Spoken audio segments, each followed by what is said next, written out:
How to change your WhatsApp name. In today's video, I'll show you how to change or update your name on WhatsApp. Let's get started. First, make sure you have downloaded WhatsApp on your device. If you are iPhone user, you can download it from App Store, and for Android user, you can download it from Google Play Store. After that, click on search bar and open WhatsApp.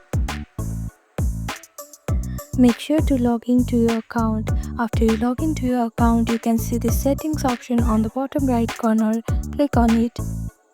Now you can see your current name on the top. Simply click on it. Now to change your current name, click on this name field here.